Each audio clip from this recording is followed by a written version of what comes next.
ભમાયા વગર નહીં મેલું હુએ એટલે તને ખબર ના હોય ને તો હું તને કહી દઉં કે પેલા 5 લાખ રૂપિયા તમે કરીને મિલ્યા છે શેના માટે મિલ્યા છે ખબર તો છે લ્યા એટલે તમારા જેવાને પાડવા માટે ભમાવા માટે હુએ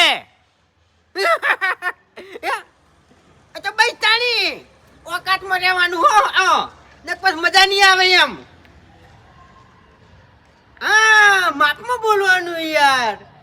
તું હજુ છે ને છોકરું પડ્યું હોય તું બોલતી શીખ લ્યા તું કના હોમાં પડી હતી હા તાણી પછી સમજાય ભાડે 2 મિનિટ એ 2 મિનિટ ઓવે એવું એમ આ કે હું જમીન વેચાઈ મરાયો જેટલું હશે એટલું બધું હું વેચાઈ મરાયો આ તો કઈ વાંધો નહીં